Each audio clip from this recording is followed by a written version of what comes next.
We're in Dulce, New Mexico, about 200 miles away from Albuquerque. Our goal is to locate a secret underground base where the government reportedly has been housing aliens and carrying out strange experiments. My name's Ken Storch, and there's definitely something strange going on in Dulce, New Mexico.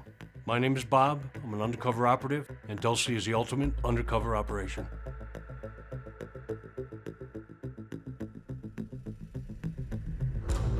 We're here in Dulce meeting with Bob and Ken, investigators that have been looking into this area for over 10 years now.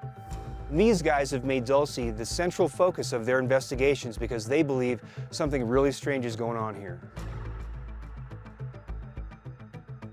What got you into the Dulce business? When we first learned about the Dulce papers from this retired Air Force colonel, we were told that there was an underground base here in the Mesa. The Dulce papers surfaced in the 1980s, and they documented the levels of experimentation going on at that secret base. They also talked about a fight.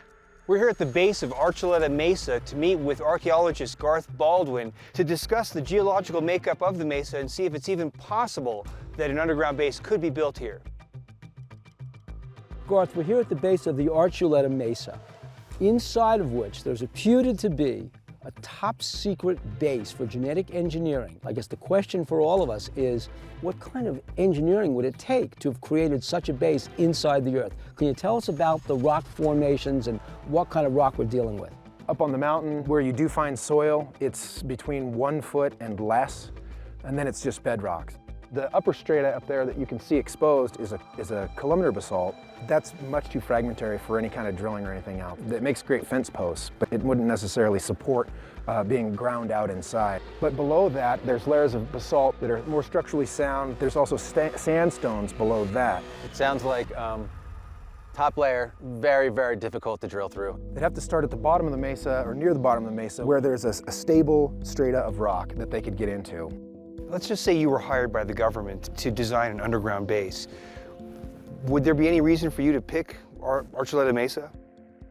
It's a mesa, so you've got a starting point where you know where the stratigraphic layers of rock are, so you've got a structure to begin with.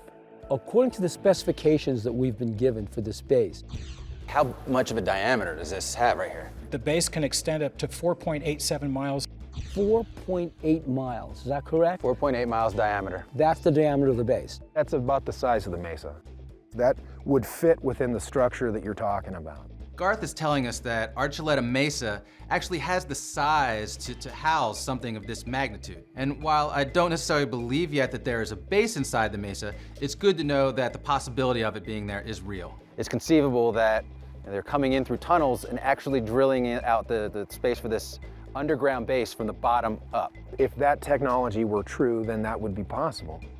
The human species has such a knowledge of mining and structural engineering that I'm not surprised by anything that our engineers can do. I'm really happy to hear Garth's feedback about what the makeup of the mesa, and it does seem like he thinks it is possible to have an underground base there, even given the massive size of this thing.